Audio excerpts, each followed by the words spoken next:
ഇപ്പൊ നമ്മുടെ JEE അഡ്വാൻസിന്റെ result വന്നു. ഭയങ്കര ഹാപ്പി ആയിട്ടാണ് നമ്മുടെ ടീം എല്ലാം ഇരിക്കുന്നത്. പക്ഷെ ഞാൻ ആലോചിക്കുന്നത് എന്താണെന്ന് വെച്ചാല്, കഴിഞ്ഞ കൊല്ലം ഇതേ സമയത്ത് 2024 അഡ്വാൻസിന്റെ റിസൾട്ട് ഒക്കെ വന്ന് 2025ലേക്കുള്ള അക്കാഡമിക് ഇയർ ഒക്കെ സ്റ്റാർട്ട് ചെയ്യുന്ന സമയത്ത് നമ്മളെല്ലാവരും ഭയങ്കര ഹാപ്പി തന്നെയായിരുന്നു. പക്ഷെ അതേ സമയം നമ്മളെല്ലാവരും 2025ന്റെ റിസൾട്ട് മുന്നിൽ കണ്ട് വർക്ക് ചെയ്യായിരുന്നു. ആ വർഷം എനിക്ക് ഇപ്പോഴും ഓർമ്മയുണ്ട്.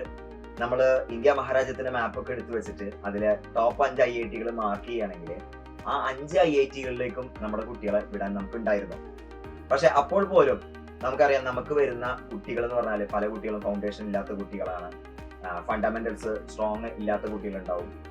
അതേപോലെ തന്നെ ഈ പറഞ്ഞ പോലെ ലിമിറ്റഡ് സമയത്തിനുള്ളിൽ നമുക്ക് ജനുവരിയിലാണല്ലോ JEE വരാം. നമ്മുടെ ഇന്റഗ്രേറ്റഡ് സ്കൂൾ ആയിക്കോട്ടെ, ഹൈബ്രിഡ് സിസ്റ്റം ആയിക്കോട്ടെ, ഓൺലൈൻ പ്രോഗ്രാം ആയിക്കോട്ടെ, നമുക്ക് ആ ലിമിറ്റഡ് സമയത്തിനുള്ളിൽ പോർഷൻസ് ഡെലിവർ ചെയ്ത് റിവിഷൻ എല്ലാം കംപ്ലീറ്റ് ചെയ്തിട്ട് വേണം കുട്ടികളെ റെഡിയാക്കി വിടാൻ.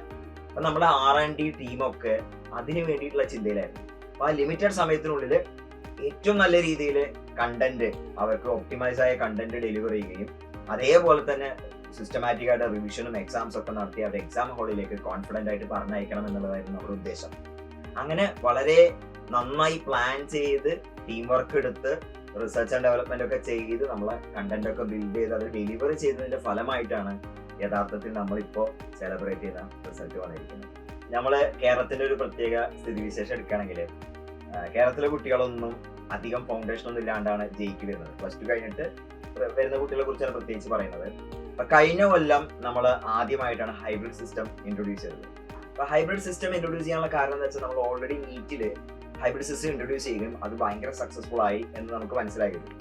ഇനി ഹൈബ്രിഡ് സിസ്റ്റം ഏറ്റവും കൂടുതൽ വർക്ക്ഔട്ട് ആകാൻ പോകുന്നത് JEEലാണെന്ന് നമ്മൾ മനസ്സിലാക്കി. കാരണം JEE സംബന്ധിച്ചിടത്തോളം ലിമിറ്റഡ് ടൈം മാത്രമേ കുട്ടികൾക്കുള്ളൂ. അതേപോലെ തന്നെ ലാർജ് നമ്പർ ഓഫ് ക്വസ്റ്റ്യൻസ് സ്വന്തമായിട്ടിരുന്ന് വർക്ക്ഔട്ട് ചെയ്ത് ആ പ്രോബ്ലം സോൾവിംഗ് സ്കില്ലൊക്കെ ഉണ്ടാക്കിയിട്ട് മാത്രമേ JEEക്ക് പോകാൻ പറ്റുള്ളൂ. ഫുൾ ടൈം ക്ലാസ്സിൽ നിന്നുള്ളത് മാറ്റിയിട്ട് നമ്മൾ എന്ത് ചെയ്തു എന്ന് വെച്ചാൽ, ഓൾട്ടർനേറ്റ് ഡേയ്സ് ക്ലാസ്സും ഓൾട്ടർനേറ്റ് ഡേയ്സ് അവര് സ്വന്തമായിട്ട് വർക്ക്ഔട്ട് ചെയ്യാനുള്ള ചാൻസും നമ്മൾ ഇൻട്രൊഡ്യൂസ് ചെയ്തു. പക്ഷെ ഇങ്ങനെ ചെയ്യുമ്പോൾ ഒരുപാട് ചലഞ്ചസ് ഉണ്ട്. കാരണം അവർക്ക് നല്ല കൃത്യമായിട്ടുള്ള ഡെയിലി വർക്ക്ഷീറ്റ്സുകൾ ഉണ്ടാക്കണം. അപ്പൊ നമ്മൾ എന്താ ചെയ്യുന്നത് വെച്ചാൽ, വളരെ ബ്യൂട്ടിഫുള്ളി വിഷ്വലി സ്റ്റണ്ണിങ് ആയിട്ടുള്ള ഒപ്റ്റിമൈസ്ഡ് ആയിട്ടുള്ള DPPs ഡെയിലി പ്രാക്ടീസ് പ്രോബ്ലംസ് നമ്മൾ എന്ത് ചെയ്തു കുട്ടികൾക്ക് വേണ്ടി പ്രിപ്പയർ ചെയ്തു. അതേപോലെ തന്നെ ഇതിന്റെ സൊല്യൂഷൻസ് അവർക്ക് ഹെൽപ്പിന് വേണ്ടി ആപ്പിൽ റെക്കോർഡ് ചെയ്തു. ആൻഡ് അതേപോലെ തന്നെ ഒരു ദിവസം അവർ ഈ ക്വസ്റ്റ്യൻസ് എല്ലാം വർക്ക്ഔട്ട് ചെയ്ത ശേഷം പിറ്റേ ദിവസം ക്ലാസ് തുടങ്ങുന്നതിന് മുമ്പ് നമ്മൾ എന്ത് ചെയ്യുന്നു, ഒരു ഫീഡ്ബാക്ക് ലൂപ്പ് ഇൻട്രൊഡ്യൂസ് ചെയ്തു. അപ്പോൾ എന്താണ്, ഒരു എക്സാം നടത്തി ആ കുട്ടികൾക്ക് അറിയാം അവരെ സ്ട്രെങ്ത് എന്താ വീക്ക്നെസ് എന്താണെന്ന് അറിയാം. എന്നിട്ടാണ് അവർ ആക്ച്വലി ഈ ഓഫ്ലൈൻ ക്ലാസ്സിലേക്ക് വരുന്നത്. അപ്പൊ ഈ ഓഫ്ലൈൻ ക്ലാസ്സിൽ വരുമ്പോൾ യഥാർത്ഥത്തിൽ കുട്ടി ഭയങ്കര കോൺഫിഡന്റ് ആയിട്ടാണ് വരുന്നുണ്ടാവും. കാരണം അന്ന് എന്താ നടക്കാൻ പോകണമെന്നുള്ളത് കുട്ടിക്ക് അറിയാം. അതേപോലെ തന്നെ ഓഫ്ലൈൻ ക്ലാസ്സിൽ ഏറ്റവും വലിയ അഡ്വാൻറ്റേജ് എന്ന് പറയുന്നുണ്ടാവും, ഓഫ്ലൈൻ ക്ലാസ്സിൽ ഇന്ററാക്ടിവിറ്റിക്കുള്ള ഒരു സ്കോപ്പ് ഉണ്ട്. അപ്പൊ ആ ഇന്ററാക്ടിവിറ്റിന്റെ അഡ്വാൻറ്റേജ് കിട്ടണമെങ്കിൽ നല്ല കോൺഫിഡന്റ് ആയിരിക്കണം. ചോദ്യം ചോദിക്കാനും ഒക്കെ എന്ത് ചെയ്യണം, കുട്ടി കോൺഫിഡന്റ് ആവണം. അപ്പൊ കുട്ടിയെ കോൺഫിഡന്റ് ആക്കാൻ സാധിച്ചു എന്നുള്ളതാണ് വലിയൊരു കാര്യം. ആൻഡ് അതേപോലെ തന്നെ നമ്മൾ എന്ത് ചെയ്തു, ഹോസ്റ്റലിൽ നമ്മളെ ടീച്ചേഴ്സ് ഡൗട്ട് ക്ലിയറൻസ് കാര്യങ്ങളൊക്കെ ചെയ്തു. വെൽ ഇൻ അഡ്വാൻസ് ആയിട്ട് നമ്മളെ പോർഷൻസ് കംപ്ലീറ്റ് ചെയ്തു. അതിനുശേഷം നമ്മൾ എന്ത് ചെയ്തു, ഒരു ലാസ്റ്റ് മിനിറ്റ് റിവിഷൻ പ്രോഗ്രാംസ് ഒക്കെ നടത്തി, ധാരാളം മോക്ക് എക്സാംസ് നടത്തി. ആൻഡ് ധാരാളം മോക്ക് എക്സാംസ് പറഞ്ഞാൽ നമ്മൾ കമ്പ്യൂട്ടർ ബേസ്ഡ് എക്സാംസ്. പല കുട്ടികളും ആക്ച്വൽ JEEന്റെ ഹാൾ ടിക്കറ്റ് വന്നപ്പോൾ പ്ലസന്റ് സർപ്രൈസ് എന്താണെന്ന് വെച്ചാൽ, അവര് നിരന്തരം പോയി അപ്പിയർ ചെയ്തിരുന്ന ആ കമ്പ്യൂട്ടർ സെന്ററിൽ തന്നെയാണ് അവർക്ക് കിട്ടിയത്. അവർക്ക് ഫെമിലിയർ ആയിട്ടുള്ള ഒരു അറ്റ്മോസ്ഫിയറിൽ അവർക്ക് JEE എക്സാം കാമായിട്ട് എഴുതാനൊക്കെ പറ്റി. അങ്ങനത്തെ ഒരു പ്ലസന്റ് എക്സ്പീരിയൻസ് കൊടുക്കാൻ പറ്റി. അപ്പൊ JEE എന്ന് പറയുന്നത് ഒരു ചലഞ്ചിങ് ജേർണിയാണ്. പക്ഷെ അത് എത്രയോ സ്മൂത്ത് ആക്കാനും അത് എത്രമാത്രം കുട്ടികളുടെ സ്റ്റുഡന്റ് സെൻട്രിക് ആക്കി അവരെ പോയിന്റ് വ്യൂവിൽ നിന്ന് വളരെ പ്ലസന്റ് ആയിട്ടുള്ള കംഫർട്ടബിൾ ആയിട്ടുള്ള ഒരു എക്സ്പീരിയൻസ് ഓഫർ ചെയ്യാനാണ് നമ്മൾ ശ്രമിച്ചിട്ടുണ്ടായിരുന്നത്. അപ്പൊ അതെല്ലാം മുന്നിൽ കണ്ടിട്ടാണ് നമ്മളുടെ R&D ടീം നമ്മളൊരു അക്കാഡമിക് സ്ട്രക്ചർ ബിൽഡ് ചെയ്തത്. നമുക്കറിയാം, നമ്മുടെ വരുന്ന കുട്ടികളെല്ലാം സാധാരണക്കാരായ കുട്ടികളും ഫൗണ്ടേഷൻ ഇല്ലാത്ത കുട്ടികളും ഒക്കെ ഉണ്ട്. കേരളത്തിന്റെ ഒരു പ്രത്യേക സ്ഥിതിവിശേഷം എന്ന് പറഞ്ഞാൽ മാത്തമാറ്റിക്കൽ ബാക്ക്ഗ്രൗണ്ട് കുറവുള്ള കുട്ടികളൊക്കെ ഉണ്ടായിരുന്നു. അവരെല്ലാം അഡ്രസ് ചെയ്യുന്ന രീതിയിൽ ബേസിക് കാര്യങ്ങളെല്ലാം ഉൾപ്പെടുത്തിയിട്ടൊക്കെയായിരുന്നു നമ്മുടെ അക്കാഡമിക് പ്ലാൻ മുന്നോട്ട് കൊണ്ടുപോയത്. ശരിക്കും സൈലത്തിന്റെ JEE ജേണി എന്ന് പറഞ്ഞത് മാജിക്കലാന്ന് തന്നെ പറയാൻ പറ്റും. കാരണം എനിക്ക് ഓർമ്മയുണ്ട്, ആദ്യത്തെ വർഷം ഒരു കോവിഡ് ഒക്കെ നടക്കുന്ന സമയത്ത് നമ്മൾ ആദ്യത്തെ ബാച്ചിൽ നിന്ന്, നമ്മൾ ചെറിയ രീതിയിൽ നടത്തിയ ഒരു ബാച്ചിൽ നിന്ന് ഒരു കുട്ടിക്ക് നമ്മൾ IIT എത്തിക്കാൻ പറ്റി. അവിടെ സ്വപ്ന ക്യാമ്പസ് ആയിട്ടുള്ള IIT കാൺപൂർ എയറോസ്പേസ് എഞ്ചിനീയറിംഗ് അവിടെ എത്തി. പിന്നത്തെ വർഷം അത് 3 പേരായി. കഴിഞ്ഞ വർഷം അത് 9 പേരിലേക്ക് എത്തി. ഇപ്പോ വന്നു നിൽക്കുന്നത് നമ്മൾ 23 പേര്. 23 പേര് JEE അഡ്വാൻസ് സെലക്ടഡ് ആയി എന്നല്ല പറയുന്നത്, 23 പേര് IIT സീറ്റ് കിട്ടാനുള്ള റാങ്കിലേക്ക് എത്തിയിട്ടുണ്ട്. അപ്പൊ ശരിക്കും നോക്കിക്കഴിഞ്ഞാൽ ഒരു എക്സ്പോണൻഷ്യൽ ഗ്രോത്തിലാണ് നമ്മളുള്ളത്. നമ്മളെല്ലാവരും സ്വപ്നം കാണുന്ന ഒരു എക്സ്പോണൻഷ്യൽ ഗ്രോത്ത് ആണ് ഉള്ളത്. ഈ ഗ്രോത്തിനുള്ള കാരണം എന്താണെന്ന് വെച്ചാല്, നമ്മൾ ഇത്രയും കാലം കുറെ കാലങ്ങളായിട്ട് അല്ലെങ്കിൽ 10, 30, 40 വർഷങ്ങളായിട്ടൊക്കെ ഈ എക്സാം ഇവിടെ ഉണ്ട്, കേരളത്തിൽ ഇതിന്റെ കോച്ചിങ് ഒക്കെ ഉണ്ട്. പക്ഷെ നടന്നുകൊണ്ടിരിക്കുന്നതിൽ നിന്ന് മാറി ചിന്തിച്ച് സ്റ്റുഡന്റ് സെൻട്രിക് ആയിട്ട്, കാരണം നമ്മൾ ചെയ്യുന്ന ഒരു കാര്യം എന്താ വെച്ചാൽ, നമ്മൾ വരുന്ന കുട്ടികൾ എന്ന് പറഞ്ഞാൽ പുതിയ കാലഘട്ടത്തിലെ കുട്ടിയാണ്. പുതിയ കാലഘട്ടത്തിലെ കുട്ടിയെ അഡ്രസ് ചെയ്യണം, പുതിയ കാലഘട്ടത്തിലെ ടൂൾസ് ഉപയോഗിച്ച് അവർ അഡ്രസ് ചെയ്യണം. ആൻഡ് പുതിയ കാലത്തിലെ കുട്ടി എങ്ങനെ ചിന്തിക്കുന്നു എന്ന് മനസ്സിലാക്കിയിട്ട് അവർക്ക് യാതൊരു വിധത്തിലുള്ള സോഷ്യൽ അല്ലെങ്കിൽ എക്കണോമിക് ബാരിയേഴ്സ് ഒന്നും സൃഷ്ടിക്കാതെ ആണ് നമ്മൾ കുട്ടികളെയൊക്കെ അഡ്രസ് ചെയ്തത്.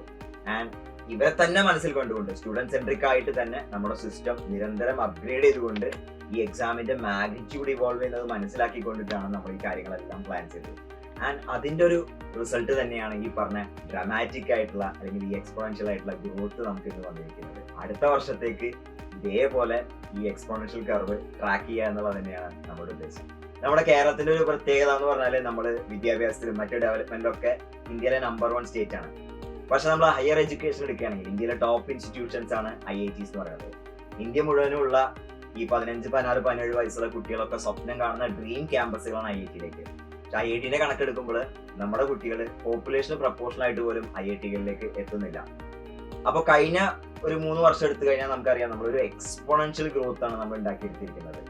1 ൽ നിന്ന് 3 ൽ നിന്ന് 9 ൽ നിന്ന് ഇപ്പൊ 23 സെലക്ഷനിലേക്ക് നമ്മൾ എത്തിയിട്ടുണ്ട്. അപ്പൊ ഈ ഒരു എക്സ്പോണൻഷ്യൽ കർവ് ട്രാക്ക് ചെയ്യുക എന്നുള്ളത് തന്നെയാണ് നമ്മളുടെ ഉദ്ദേശം. അടുത്ത വർഷം ഏകദേശം ഒരു 100-നടുത്ത് കുട്ടികളെ IIT-യിൽ എത്തിക്കുക എന്നുള്ളതാണ് നമ്മുടെ ഉദ്ദേശം. അപ്പൊ പല ആളുകളും ചോദിക്കുന്നുണ്ട്, ഇതൊക്കെ നടക്കുമോ?